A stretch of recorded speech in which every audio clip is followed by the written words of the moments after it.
C'est mieux, genre, je te regarde toi, pas la caméra. Oh, comme tu veux. Hein. Ok. Mais vraiment. Non, je sais pas. Hein. Attends, tu te mets à l'aise, pépère. Attends. Bonjour à tous et bienvenue sur The Izu DW Podcast. Je suis en direct de Arcade, l'événement organisé par les arts et métiers. Et je suis avec un invité très spécial, Pronol. Bonjour. Très spécial, carrément. Ah bah oui, attends. Ah, on se met bien, on se met bien. Mais comment ça va déjà? Bah ça va, j'ai fait le tournoi de mêlée. Out. Je me suis fait un peu laver. Salement ou ça va? J'ai gagné un match. Il y a eu un match en stream. Et en plus, alors le truc, c'est le stream, genre il se passe sur ma chaîne. Et du coup, Tu t'es fait laver je sur suis ta lavé chaîne. sur ma chaîne devant mes viewers. Bon, bah tant pis. C'était contre Madness, qui est genre le meilleur Luigi de France, qui a gagné un gros tournoi là, jeudi passé même. Donc il est ultra chaud. Ouais. J'ai fait ce que j'ai pu, bon, voilà. Et après, dans le bracket principal, j'ai perdu mes 2 matchs. Bon. T'en as gagné un au moins, rassure-moi. J'ai gagné un match en poule. Voilà. Mais après, Ça, dans le sauve bracket, j'ai 0-2. Non, mais bon. Je m'en doutais un peu, tu vois. En fait, je suis venu surtout pour free play à la base. Ouais. Pour jouer beaucoup contre des gens, pour m'habituer aussi, si tu veux, au CRT, tu sais, les TV cathodiques. Parce que tu vois, chez moi, je joue sur PC, forcément, comme pas mal de gens sur Melee maintenant. Ah, d'accord. Je sais pas si tu connais un peu. Par rapport à Projet Plus non, alors en fait, si tu veux, Melee maintenant, il y a un mode online qui marche vraiment très bien en rollback. Ouais. En rollback, ouais, okay. Ah oui, en rollback, ouais. Et ça a été créé par la communauté et tout. Et du coup, en fait, la plupart des joueurs de Melee maintenant, ils jouent surtout sur PC. Et en fait, revenir du coup à des TV cathodiques, ça fait un peu bizarre, parce que c'est pas tout à fait le même feeling. Enfin, c'est assez spécial. C'est peut-être plus, on va dire, plus proche de la réalité sur les cathodiques, oui, parce que ça, c'est la version puriste. Mais c'est nettement mieux de jouer sur le mode créé par la communauté que le mode de la console normale en ligne. En fait, en ligne, tu peux pas. En fait, c'était sur GameCube. Il y avait même pas de mode en ligne. En fait. Et mais en vrai, tu vois, genre celui maintenant le mode online de Melee. Qui a genre 20 ans, le jeu a genre 20 ans, il est bien mieux que le mode online de Ultimate qui est sorti il y a 3 ans quoi, sur Switch. Quoi. Et c'est genre vraiment le mode online est vraiment cool. Mais voilà, du coup revenir en offline ça fait un peu bizarre parce qu'on a l'habitude de l'émulateur maintenant. Mais voilà. Il y a 2 choses, déjà avant de commencer sur le reste sur toi-même, dans la communauté Smash, il y a 2 choses qui me... Dans l'e-sport en général, et sur Smash, sur l'e-sport par rapport à ce que tu as dit au tout début, tu es venu juste pour du offline, voir un peu des gens. J'ai inventé une stat comme ça, je me disais que 60-70% des joueurs, quand ils se déplacent en événement, c'est plus pour l'événement en soi, voir des gens, discuter, s'éclater, que jouer. C'est peut-être pas vrai sur Smash. Ça dépend des gens. Moi, je sais que la plupart du temps, je viens en event vraiment pour jouer. Mais après, tu vois, de base, je suis pas trop quelqu'un de très... comment on appelle ça comment dire, j'ai pas forcément l'habitude d'aller vers les gens, de parler beaucoup. Un peu shy. Ouais, je suis plus un peu dans mon coin, tu vois. Et du coup, moi, c'est plus en mode je joue. Mais le truc, c'est que vu que je suis assez connu, en fait, il y a pas mal de gens qui viennent, du coup. Donc, il y a ça qui est sympa aussi, vu que c'est comme si un peu je faisais une genre de convention aussi d'un côté. Exact. Parce que t'as plein de gens qui viennent me dire oui, c'est grâce à toi que j'ai commencé à jouer ou des trucs comme ça. C'est une pointe de fierté quand même. Ça fait toujours plaisir. Hein. Non, c'est sûr. Ouais. Et vraiment, je crois qu'il n'y a pas eu un seul tournoi où il n'y a pas quelqu'un qui est venu me dire ça. Du coup, c'est assez ouf. Ouais. Et d'ailleurs, le fait que les gens viennent vers toi, ça on va dire, tu t'affranchis de cette lourde tâche par rapport à ta timidité d'aller vers les autres. C'est ça. Du coup, je me dis j'ai un peu de la chance là-dessus. J'ai pas besoin de. Vraiment, je te dis, c'est un truc de ouf. Hein. Chaque fois que je vais en tournoi, il y a toujours plein de gens qui viennent. Quoi. Ah bah nice. Il y a un truc assez intéressant, donc l'autre question sur Smash, c'est que c'est un des rares jeux où toutes les versions ont leur communauté. Par exemple, moi je suis de la communauté Street Fighter, j'ai un peu tâté Marvel et tous ces jeux de combat, on va dire, conventionnels, habituels, même Tekken. Tekken, la plupart des gens sont sur le 7. Ouais, il y a que des niches un peu partout, un peu par-ci par-là. 3.3 sur Street Fighter, il y a quelques personnes. Mais la communauté est sur le dernier jeu. Ouais. Smash, c'est un peu plus compliqué. Sous l'inverse, comment tu arrives à expliquer le fait que les gens ne veuillent pas se mettre sur la dernière version? Alors l'histoire, c'est que t'as Melee qui est sorti en 2001 et en 2008, je crois, 2008, il y a Brawl qui est sorti, qui était donc le Smash Bros numéro 3. Et en fait, les développeurs du jeu, ils ont rendu le jeu beaucoup plus simple en fait, accessible, plus accessible, voilà.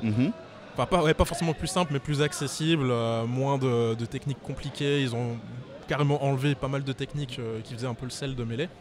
Et du coup, genre vraiment entre Brawl et Melee, il y a une différence énorme, genre. Et la différence était tellement vénère que les joueurs ils se sont dit non, c'est pas possible. On revient sur Melee. Enfin, pas tous les joueurs, tu vois, du coup ça a créé un genre de scission dans la communauté. Et ouais, du coup t'as quand même pas mal de joueurs qui se sont juste dit le jeu, en fait c'est plus... il y avait même plus vraiment une genre de filiation. Ça n'a plus la même âme. Ça plus, ouais, c'est plus le même truc quoi. Ouais.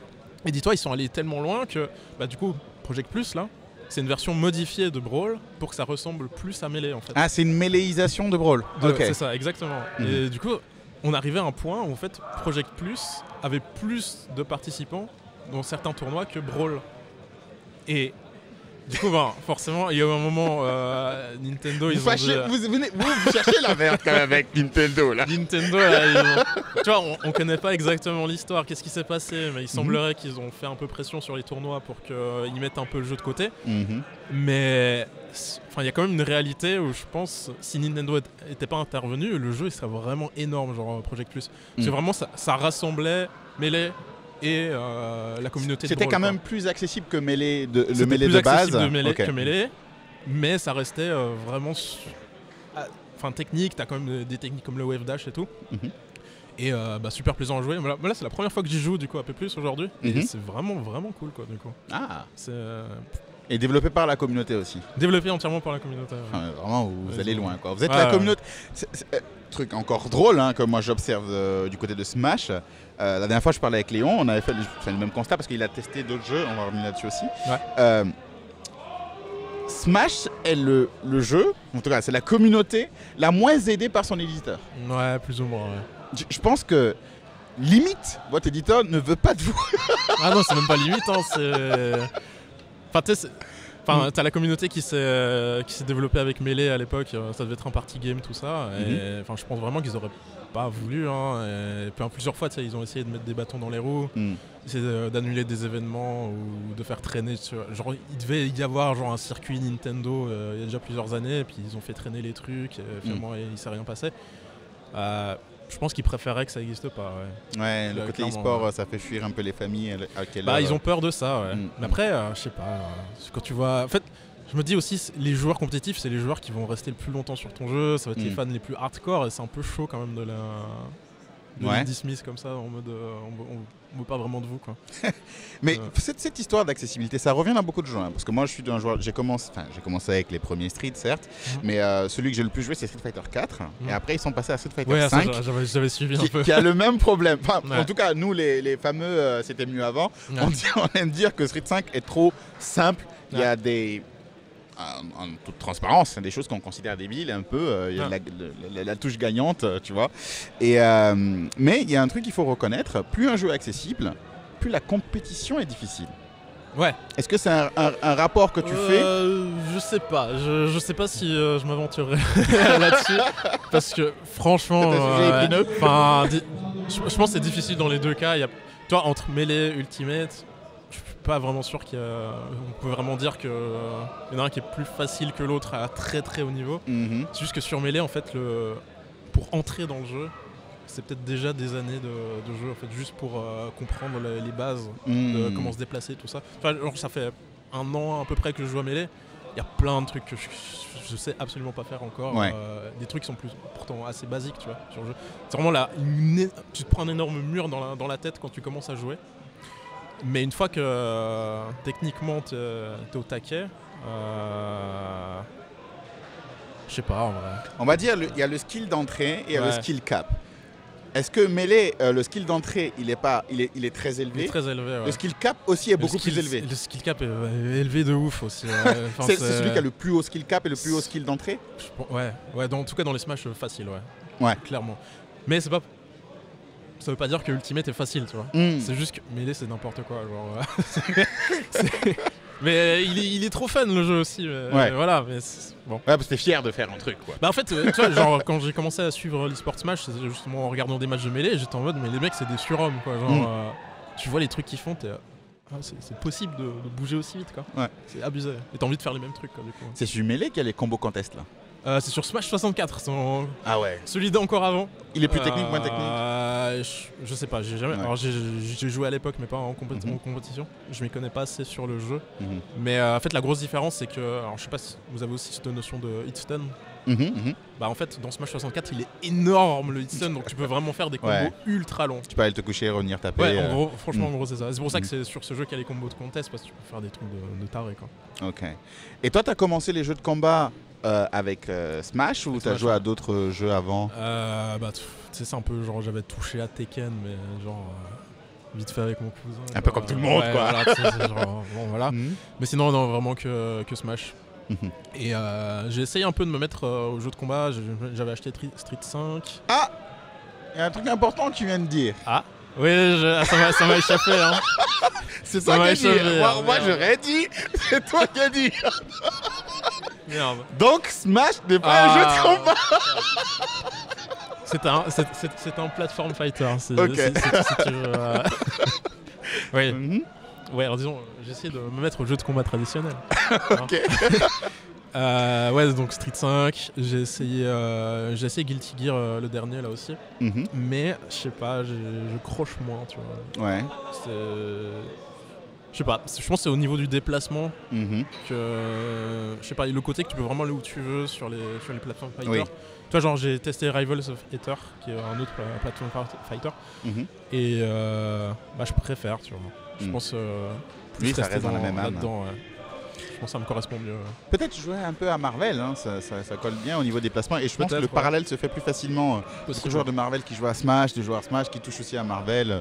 Tu es un peu plus libre dans tes déplacements. Ouais. Et puis tu as les déplacements différents par personnage. Ouais. Ce qui est très présent dans Smash, quoi. Bah, ce qui m'intéressait aussi sur Guilty, c'est le côté air dash et tout. J'aimais bien, mais je sais pas, ça coche pas, quoi. Et comment tu en es arrivé à finir? Donc de tout ça, tu as commencé en tant que joueur comme tout le monde, tu as fait Tekken, tu es passé sur Smash. Ouais. Comment tu es arrivé à aborder le côté YouTube? Comment tu es tombé dedans? Donc comment je suis tombé dedans? C'est-à-dire comment j'ai commencé YouTube?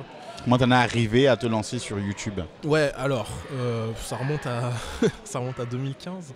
Oh. J'étais à l'université en sciences politiques. Et en fait, j'étais recruté sur une chaîne YouTube qui s'appelait Trash. Et bah en fait, la chaîne a genre explosé de ouf. Mais attends, sur quelques vidéos. Comment tu faisais quoi pour arriver à être recruté par Trash? Tu streamais chez toi comme ça? Non, en fait, si tu veux, en fait, ils avaient une chaîne qui s'appelait Pokémon Trash. Oui. Et genre là-dessus, ils avaient fait un recrutement pour une deuxième chaîne qui s'appelait Trash, mais qui est genre une toute petite chaîne, hein. C'était vraiment un tout petit truc. Et donc c'était en mode, il nous faut des gens pour faire monter le truc. Et moi, genre, j'avais pratiquement aucune expérience à parler, à faire du montage, j'avais presque rien, mais je me suis dit, bah, je tente ma chance, on verra bien ce qui se passe. J'ai été pris. Et bah du coup, genre quelques mois plus tard, la chaîne explosait, genre plus de 100 000 abonnés, après 200 000, 500 000. Et ben, j'allais de moins en moins en cours à l'uni, de plus en plus à faire les vidéos, et bah, au bout d'un moment je me suis dit, ça sert à rien de continuer, et go full YouTube, quoi. Tu suis la passion. C'est ça, et puis c'était en mode je tente et puis on verra bien. Tu vois, même à la base je voulais quitter Sciences Po pour faire une école d'audiovisuel.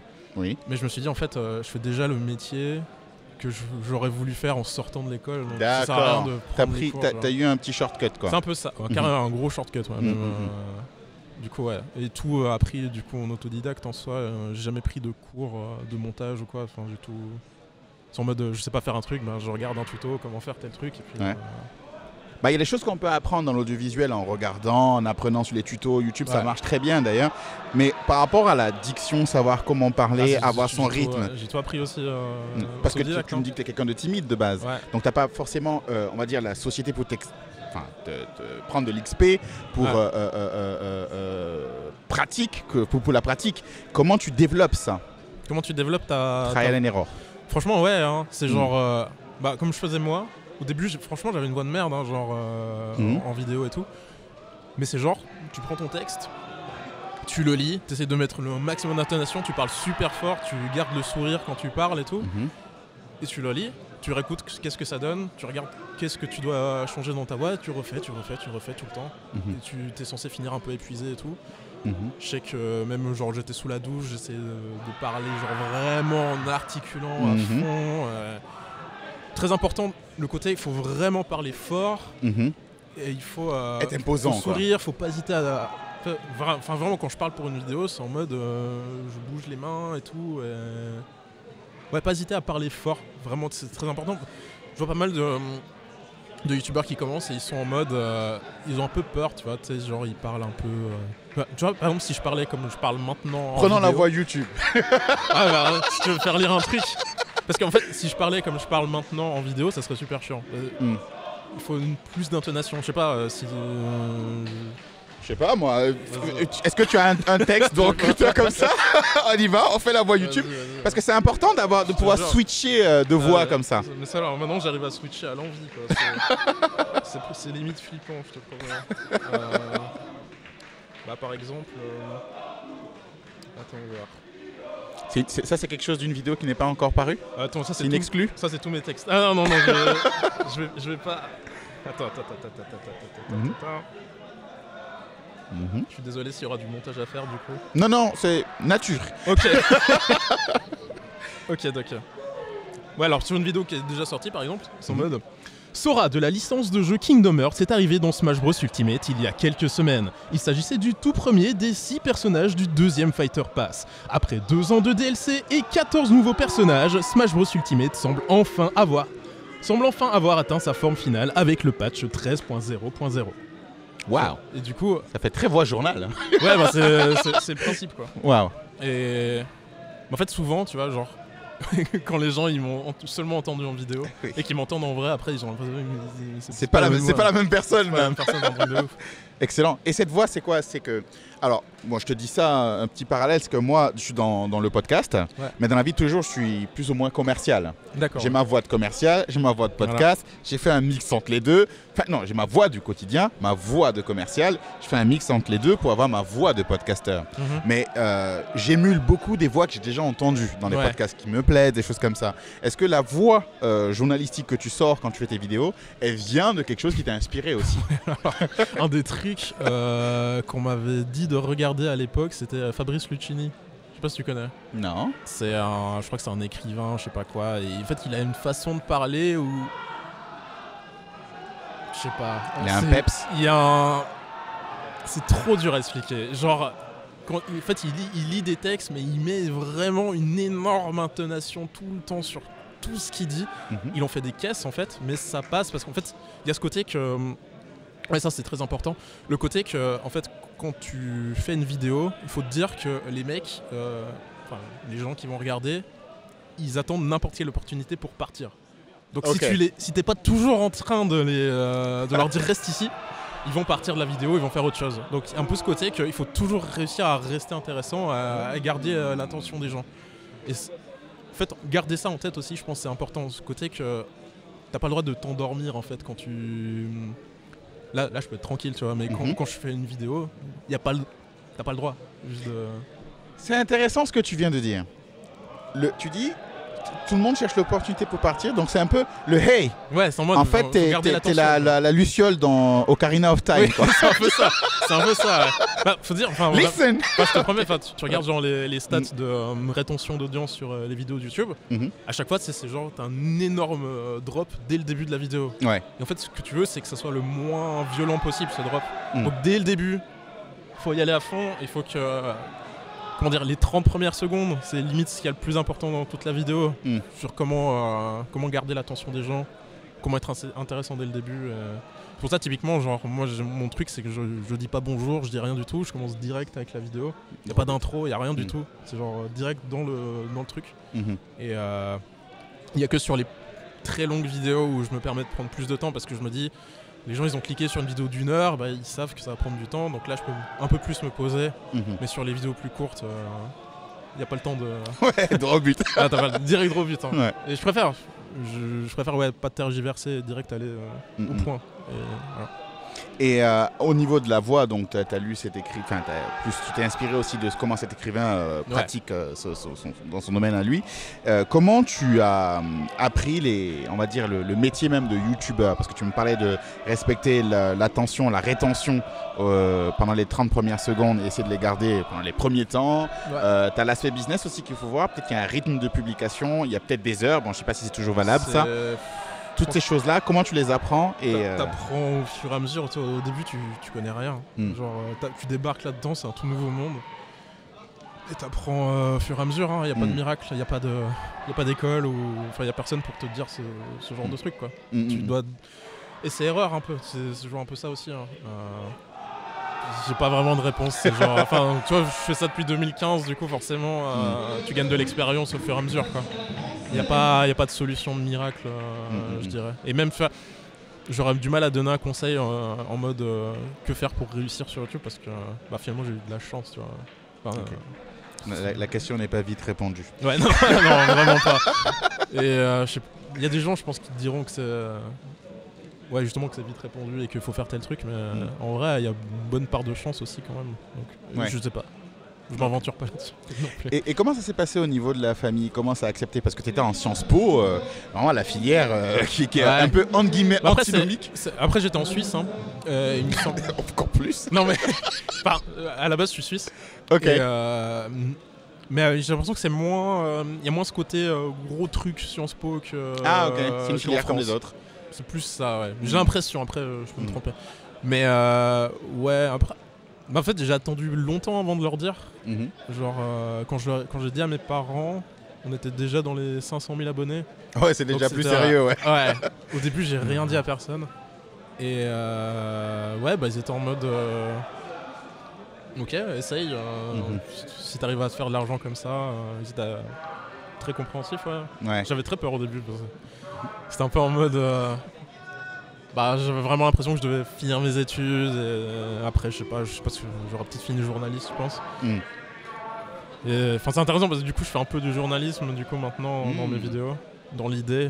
Parce que moi aussi du coup c'est moi qui interviewe des gens. D'ailleurs ça fait un peu bizarre parce que c'est drôle hein. Genre là je suis sur un prochain projet là, qui sera annoncé bientôt et ça fait depuis janvier là que j'enchaîne des interviews de gens d'e-sport, du coup c'est un peu bizarre d'être de l'autre côté. Ouais. T'as toujours voulu travailler dedans? Être youtubeur, journaliste ou quelque chose dans le genre? En fait je savais pas du tout ce que je voulais faire, genre pendant ultra longtemps. Genre même tu vois je suis allé j'ai fait une année en HEC en haute études commerciales avant d'aller en Sciences Po. Et c'était un peu en mode par défaut, en mode oui bon moi je sais que j'aurai un boulot après. Mais le problème c'est que quand je dois bosser pour un truc que j'ai pas vraiment la motive de le faire, c'est impossible genre. Ouais. J'arrive juste pas. Du coup non je savais pas du tout, je savais juste que Sciences Po ça m'intéressait, il y avait pas mal de sociologie aussi entre autres, il y avait de l'histoire, il y avait pas mal de choses que je trouvais intéressantes, du coup je me suis dit j'y vais puis on verra bien. Et du coup YouTube c'est un peu tombé dessus comme ça quoi. Et le montage vidéo je savais que c'était un truc que j'aimais beaucoup. Ouais. C'était au lycée, genre on a eu de la chance, genre on a eu un prof de français qui nous avait dit un des devoirs qu'on devait faire c'était de créer un petit film. Du coup c'était tombé sur moi de faire le montage et j'avais adoré faire ça. Mais c'était en mode j'ai aimé faire ça mais je me verrais pas genre monteur. Ouais. Et finalement en fait c'est ce qui est arrivé. C'est un truc que j'aime le plus faire de base. Genre, et t'es arrivé comme ça? T'étais sur quoi? Première plus au tout début, je sais même plus le nom du truc. Maintenant, je suis sur Première. J'ai pas mal tourné sur plusieurs trucs, mais Première, je pense, pour moi, c'est vraiment le mieux. Simple. Ouais. C'est peut-être pas le plus simple, mais pour ce que je dois faire comme vidéo. Ouais, bon, et puis après, ça permet l'intégration avec la suite, quoi. Ce qui est pas mal. C'est ça qui est bien aussi, ouais. Ouais. Et tu vois, cette affinité que tu as, en tout cas cette appréciation que tu as de la sociologie et de l'histoire, est-ce que c'est ce qui a guidé la thématique de ta chaîne? Parce que tu es plus une recherche un peu documentaire des fois. Ouais, j'aime bien le côté essayer de parler d'un truc de façon objective, tu vois. Et... Après, il y a aussi ce côté plus transmission de... En fait, si tu veux... Une des premières vidéos que j'ai fait sur ma chaîne perso, c'était genre en 2017, et je parlais déjà de Melee. Parce que j'étais en mode, mais ce jeu est trop bien, j'adore le regarder, mais j'ai l'impression que personne n'en parle en France. Du coup, j'étais genre, il faut que je vous montre à quel point c'est hype. Et là aussi, pour les documentaires que j'ai fait sur Melee, c'était aussi le même truc en mode, je sais que l'histoire de ce jeu est incroyable et j'ai envie de partager ça aux gens, quoi. Mais du coup, de partager ça, mais de façon bien, quoi. Je sais pas comment, genre, de pas essayer. J'essaie toujours de moins possible de donner mon avis, de rester en retrait. Et relater le lore. Ouais, juste être. C'est impossible d'être totalement objectif, hein, mais d'être le plus possible. Ça s'est passé comme ça, tel truc. Et réussir à faire revivre la hype des moments aussi, même si parce que la plupart des gens qui regardent les vidéos n'ont pas vécu ça en live. Il y a certains trucs que j'ai pu voir en live et c'était incroyable. Comme alors le truc le plus dingue. C'était la run de Leffen au Get On My Level 2016. 2016, je crois que c'était ça. Où il a battu 4 des 5 dieux de mêlée à la suite, alors qu'on pensait que Leffen il était un peu finito. C'est de là que son nom est venu ? Ah, c'était déjà avant en fait. Le God Slayer. Ouais, le God Slayer, c'était déjà avant. Mais il y a eu toute une période en fait où il pouvait plus aller aux États-Unis parce qu'il avait des problèmes de visa et tout. Et en fait, quand il est revenu aux US, il a fait 2 tournois où genre ça s'est vraiment pas très bien passé. Et genre le 3e tournoi c'est le Gommel et là il défonce tout le monde. C'était j'en ai des frissons, rien que défoncer, c'était insane. Et du coup, c'est fait pour des moments comme ça, genre la finale de l'Evo où il y a Hungrybox qui gagne en 2016 aussi que j'ai pu voir en live. En fait, c'est des moments comme ça où je me dis, c'est des trucs que j'ai vus et j'ai envie de vraiment mettre le point dessus pour que les gens comprennent à quel point c'était insane. Qu'ils vivent l'événement comme toi tu l'as vécu. Ouais, c'est ça. Tu veux transmettre l'énergie que tu as reçue. C'est pour ça que j'essaie de mettre des grosses musiques à hype, de vraiment mettre tout le montage sur ces gros moments. Et parce qu'en fait, si tu veux, le montage il est pas insane dans les documentaires. C'est juste que il y a certains points dans les vidéos où je suis en mode je mets beaucoup d'énergie dessus parce que c'est vraiment très important, que ça colle avec la musique, qu'il y ait les bons extraits, tout ça. Ce qui te prend le plus de temps, en tout cas le plus d'énergie, c'est quoi ? C'est la recherche, c'est le montage, Dans les vidéos, alors sur les documentaires mêlés, typiquement c'est les recherches. J'ai regardé littéralement des dizaines d'heures d'interviews de joueurs parce que enfin là encore, j'ai écumé genre YouTube à la recherche d'interviews de tous ces types. T'as des interviews éclatées, genre des trucs qu'ils ont fait vite fait, genre après des tournois, t'as un son dégueulasse des fois, mais j'ai vraiment tout regardé, tout ce que je pouvais. Moi justement pour choper le plus d'infos possible, et je trouve vraiment intéressant le côté que tu peux faire parler les joueurs dans la vidéo du coup. Ça ajoute quelque chose quoi. C'est pas juste moi qui raconte, oui alors Leffen il est comme ça, Leffen il parle lui-même de lui-même et je trouve que c'est plus intéressant aussi. Ouais. Mais ouais du coup là c'est vraiment les recherches c'était long. Recherche et écriture. Parce qu'après, en fait, comme je fonctionne, c'est en mode pour faire mes recherches, je prends toutes les infos que je peux, je prends tout, je mets tout dans un doc. Genre, c'est pas trié, c'est le bordel. On met tout, ça fait je sais pas, peut-être une vingtaine de pages, voire plus des fois. Et ensuite, je regarde, je trie en mode alors comment je vais faire ma vidéo, alors quelles infos sont intéressantes à mettre à quel moment. Et après, écrire. C'est dur. C'est long. Et puis, faut repasser plusieurs fois. C'est super long. Ouais. Parce que t'écris, après, quand tu es dans la diction, tu dis peut-être il faut reformuler. Oui, il y a ça. Et puis souvent, en fait, t'écris un truc. Le lendemain, tu re-regardes ce que t'as écrit, t'es en mode mais c'est de la merde. Après, tu re-regardes. En fait, c'était vraiment pas bien non plus. Et là, je suis sur un projet où j'écris beaucoup de trucs. Et là c'est pareil, c'est en mode putain, des fois tu te dis c'est moi qui ai écrit ça, genre, alors ça fait 3 jours que t'as écrit ce truc, c'est nul. Et bon. Et t'es le gars qui parle souvent, par exemple là t'as lu un texte, tu répètes tes textes sous la douche aussi ? Non, maintenant plus. En fait maintenant j'arrive à... Au début je galérais un peu plus, mais maintenant j'arrive à je peux prendre n'importe quel texte et j'arrive à le lire avec la bonne intonation pratiquement direct. Mais ça se travaille, hein. Là ça fait très longtemps, là c'est facile pour moi genre maintenant. Excuse-nous. Non, mais au début c'était horrible, c'était une galère pas possible genre. Mais au fur et à mesure ça vient vraiment tout seul et là c'est un des rares trucs en fait où je suis en mode ça sera bien de toute façon genre ça sera au moins ok genre ma voix. Il y a plein d'autres trucs où je suis pas forcément toujours content de ce que je fais en vidéo. Au moins mais au moins la voix, c'est toujours à peu près bien. Genre. Comment tu gères, psychologiquement en tout cas, parce que ça arrive à tout le monde, hein, les mauvais commentaires, les mauvaises appréciations, ces choses-là. Comment tu arrives à faire la part des choses et puis à passer outre ça? J'ai de la chance, j'ai pas beaucoup de mauvais commentaires en vrai. Beaucoup moins que d'autres. Après je pense que c'est parce qu'il y a ce côté que je me montre pas des masses en vidéo. Il y a ce côté aussi que je donne très peu mon avis, donc forcément ça réduit. Ça réduit les gens qui sont pas d'accord avec moi vu que j'essaye d'être objectif, tu vois. Donc y a ça. Et non, en vrai j'ai pas beaucoup de mauvais commentaires, ça arrive. Après c'est toujours le truc, c'est tu regardes si est-ce que c'est légitime ou pas ce que la personne dit. Souvent c'est légitime. Et, si c'est légitime, tu dis bon ok, je ferai mieux la prochaine fois quoi. Sinon faut pas prêter attention. Quand t'affectes pas tant que ça, t'arrives à passer outre. Des fois c'est un peu dur, mais en vrai ça va. Moi j'ai de la chance justement parce que j'en ai pas trop. Mais c'est pas dans les gros problèmes. En fait je suis plus méchant avec moi-même que les commentaires sont avec moi, donc ça va. Genre, en fait, souvent ce que je me dis, c'est genre les commentaires négatifs, ils seront jamais aussi violents que ce que moi je me dis des fois. Tu te flagelles psychologiquement? Ouais, un peu, ouais. Très perfectionniste. Trop, ouais. Et enfin, tu vois, genre il y a pas mal de vidéos, genre je les ai fait et je suis en mode mais j'arrive plus à les re-regarder. Trop de trucs qui vont pas. Ouais.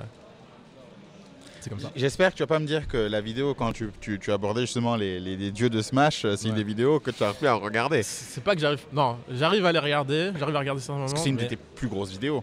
Ouais. Mais il y a trop de trucs qui vont pas, je trouve, tu vois. Ah ouais, d'accord. Mais c'est normal. Hein. Bien sûr. Enfin, d'une certaine façon, limite, c'est tant mieux parce que ça veut dire que j'ai réussi à évoluer, tu vois. Genre si je devais les refaire maintenant, je pense qu'elles seraient mieux. Mais... ça veut dire que les prochaines vidéos seront mieux encore. Ah, c'est bien ça. C'est une bonne façon de voir les choses. De toute façon, ça veut dire que tu as progressé et que tu as toujours l'âme du gars qui veut aller plus loin, quoi. Ouais, c'est toujours en mode je veux faire mieux. Et là, du coup, j'essaie de passer un nouveau cap justement en ayant des interviews. Exact. Des vrais trucs, genre bien filmés et tout, de plus en plus. Et, Où tu te montres ou pas du tout? Ça dépend des vidéos. Alors maintenant, je vais essayer de commencer à me montrer aussi en caméra. Mais tu vois, c'est super bizarre parce que du coup, vu que j'ai pas du tout l'habitude de me filmer, tu vois, genre ça fait un effet super bizarre qui est que, en fait, ma voix, elle a une intonation de ouf, enfin normale quoi. Mais par contre, genre mon regard ou le reste de ma tête... Il y a un contraste. Genre, c'est limite genre j'ai une poker face, mais derrière j'ai eu une intonation... de narrateur normal. Du coup faut que je m'adapte un peu parce que c'est vrai que ça fait un peu bizarre du coup. C'est comme s'il y avait un voice-over sur moi. T'as développé la voix YouTube mais pas la face YouTube. Exactement. C'est exactement ça. Oui parce que d'habitude tu lis, tu es comme ça. Du coup j'en ai rien à foutre d'habitude. Ouais c'est ça. J'en ai rien à foutre de la tête que je tire, mais là ça fait bizarre. Mais je vais m'habituer. Mais ouais, l'idée c'est aussi de pouvoir commencer de plus en plus à filmer des trucs moi-même. Là j'irai au Genesis là bientôt là, putain, dans 2-3 semaines. Et j'ai acheté genre un truc de stabilisateur de caméra pour pouvoir faire des angles un peu stylés. Et c'est d'augmenter la qualité visuelle quoi, globale. Ouais. C'est un peu ça le prochain gros... Prochain cap, ouais. Et comment tu as vécu les débuts de l'interview? Est-ce que tu t'es revu en tant que redébutant dans un nouveau domaine? Et quelles sont les différences notoires que tu as pu observer? Au début de l'interview, c'est-à-dire...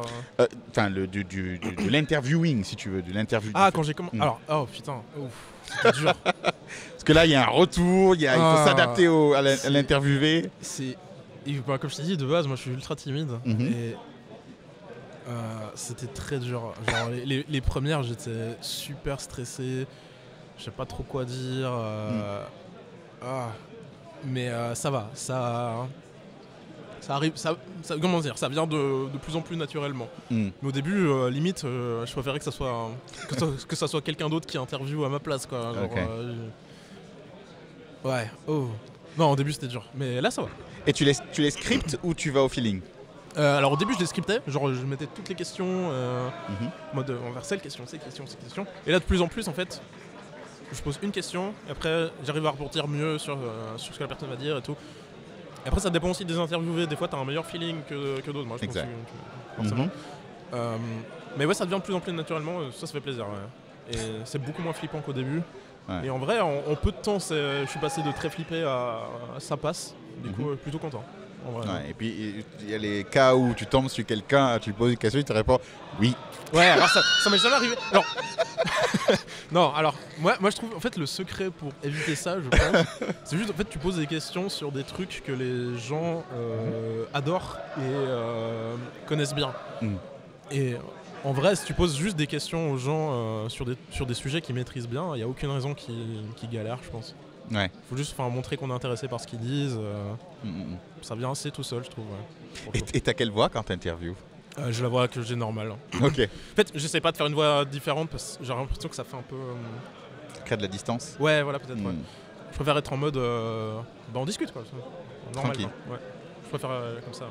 Je sais que, tu vois, genre, un des conseils qu'on entend dans les tutos en mode comment faire des interviews, c'est de dire aux gens de répéter la question avant de répondre pour pouvoir utiliser tous les footages vidéo. Mais je trouve que ça casse totalement le rythme et quitte à perdre des fois en sens de ce que je filme, je préfère ne pas avoir à ce qu'ils répètent la question. Puis c'est moins naturel. C'est pas naturel, ouais, c'est ça. Donc je préfère vraiment avoir le côté naturel avant tout, quoi. C'est assez drôle la façon dont tu fais ce que je m'explique, hein, la façon dont tu conduis tes interviews, ça fait plus podcast. Oui, c'est ça. C'est quelque chose que tu veux faire, c'est quelque chose que tu apprécies regarder. J'aime bien regarder, mais je pense pas que je pourrais en faire parce que j'ai un peu ce souci que j'ai pas l'impression d'être très bon dans ce que je fais, tu vois. Et du coup, en fait, j'aurais du mal à m'exprimer sur des sujets très spécifiques et développer des trucs et tout, tu vois. Du coup, je pense pas que je me verrais pas faire du podcast. Genre. Je rentre dans le deep, hein. Ouais, vas-y. J'en profite. Surtout quand c'est quelqu'un qui a une certaine autorité, un certain bagou, une expérience, c'est plus simple de poser ce type de questions-là. Oula, attends. Sur quoi tu vois, je te prépare. Sur quoi tu m'amènes ? Est-ce que cette timidité vient d'un manque de confiance en soi ? Ouais, je pense qu'il y a de ça, ouais. Ouais. Il y a un peu ce côté que je me sens pas forcément... Enfin, c'est rare que je me sente genre le meilleur dans un domaine ou quoi, tu vois. Genre... Puis un peu ce côté que j'ai l'impression d'être là par chance, tu vois. Donc, le syndrome de l'imposteur ? Ouais, je pense qu'il y avait pas mal de youtubeurs qui le font, je pense. Mais ouais, il y a clairement de ça, ouais. Puis même, tu vois, genre... En fait, quand je suis arrivé sur Smash, je suis pas du tout un top player, tu vois. Je suis pas très bon au jeu. Et en fait, je faisais des vidéos sur comment s'améliorer et tout. Du coup, c'était en mode... c'était chaud, genre... Suis-je légitime ? Ouais, voilà, c'est ça. J'ai vraiment l'impression de pas être légitime. Du coup, j'étais en mode... faut vraiment que je fasse super gaffe à ce que je dis et tout. Puis forcément, j'ai quand même fait des erreurs des fois. Puis ça fait super chier. Bon. Du coup, j'ai du mal à... Tu vois, même genre sur les vidéos sur l'histoire de Melee, il y a Foster qui m'a beaucoup aidé, c'est un très grand connaisseur de la scène de Melee, du coup.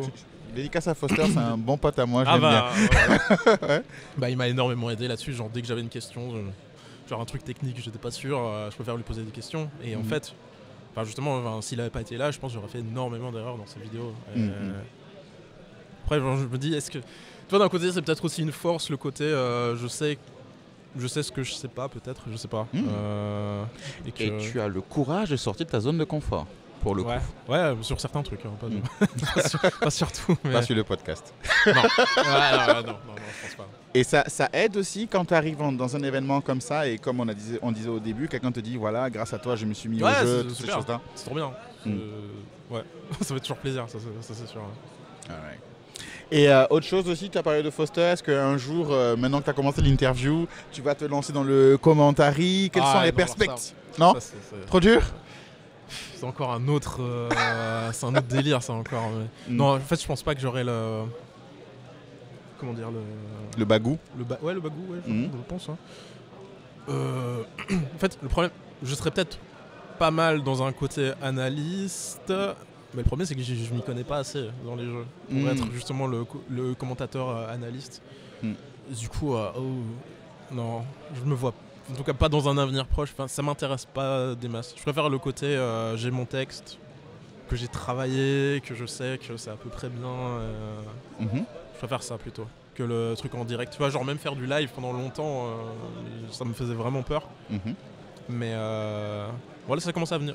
Ça devient un peu plus tranquille. Mais ouais, tout ce qui est en direct et tout, moi mon truc. Ouais. Bon. On va terminer sur cette question, c'est de savoir comment justement, avec cette timidité, ce manque de confiance en soi, tu as réussi comment tu as réussi à vaincre ces barrières-là et c'est pas vraiment vaincu. Hein. En tout cas, suffisamment pour proposer ce que tu proposes. Tu fais avec.